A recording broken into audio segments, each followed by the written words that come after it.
Donc, caractériser un mouvement en mécanique. Donc, ça, c'est généralement ce qui est vu à partir de la seconde. Donc, pour caractériser un mouvement, il faut deux informations sur le système que l'on étudie, parce que quand on analyse un mouvement, il y a toujours, ou peu importe, un mouvement ou autre chose, il faut bien définir un système. Donc, on a un système, par exemple une voiture. Et donc, il faut avoir deux informations pour caractériser son mouvement, généralement. Il faut avoir une information sur sa trajectoire. La trajectoire, c'est l'ensemble des points qu'occupe le système au cours de son mouvement. Et il faut avoir une information sur sa vitesse, c'est-à-dire comment, surtout, varie sa vitesse. Voilà. Et à chacune de ces deux informations, on va associer un adjectif qui va permettre de caractériser le mouvement. Donc, par exemple, quand la trajectoire, c'est une droite, quel est l'adjectif que l'on utilise? Eh bien, on utilise l'adjectif rectiligne. Quand la trajectoire est un cercle, souvent ça arrive, on dit que la trajectoire est circulaire. Trajectoire donc est circulaire, mais on utilise l'adjectif circulaire. Et quand c'est autre chose, généralement, donc c'est-à-dire une courbe, donc on utilise curviligne. Curviligne.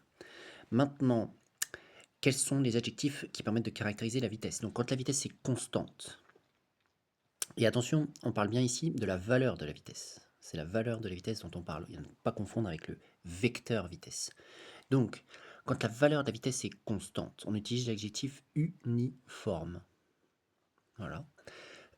Quand la valeur de la vitesse augmente, eh bien là, on utilise l'adjectif accéléré.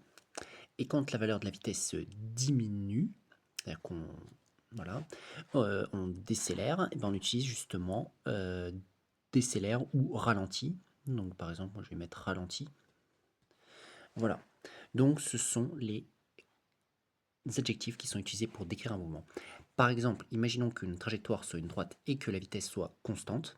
Ça, c'est assez régulier, assez souvent que l'on voit ça. On dit qu'on est avec un mouvement rectiligne uniforme. Voilà.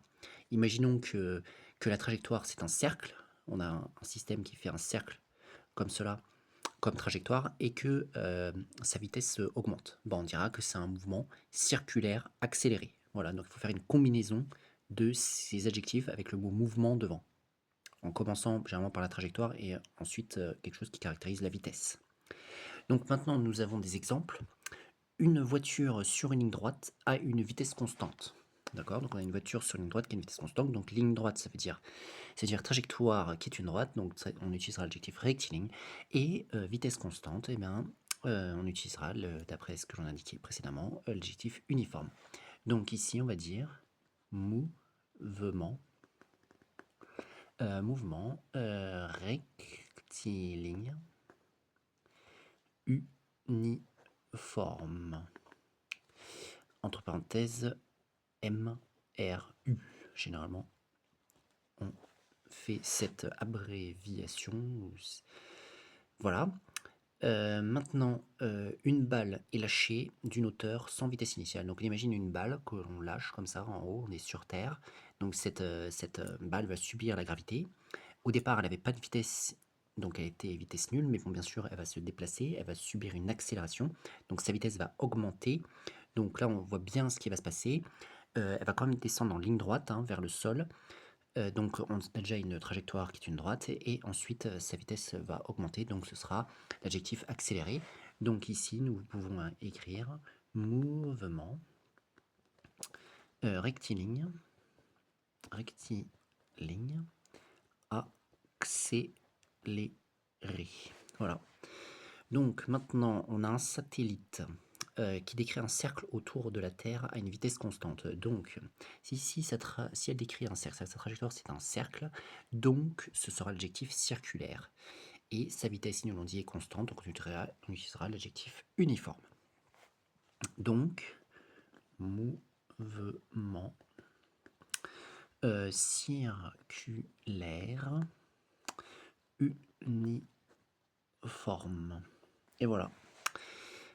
Pour caractéristiques du mouvement du système satellite. Maintenant, nous avons un avion qui est sur une piste lors de l'atterrissage. Donc, on imagine l'avion qui arrive sur une piste, tac, comme ça, piste d'atterrissage, et il atterrit donc sur cette piste d'atterrissage. Donc, on imagine bien que donc sa vitesse diminue.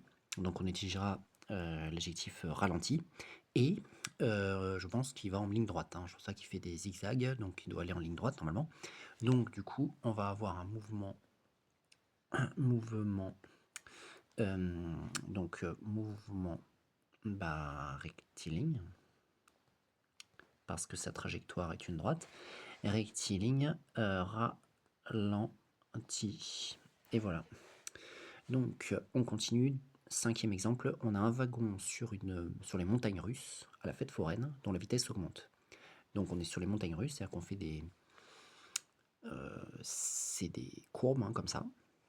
Donc du coup, quand la trajectoire est une courbe, on utilise l'adjectif curviligne. Donc déjà, il y aura curviligne à utiliser, et sa vitesse augmente. Donc vitesse augmente, c'est l'adjectif accéléré. Donc mouvement, curviligne, accéléré. On a un mouvement curviligne accéléré. Donc voilà comment on caractérise un mouvement.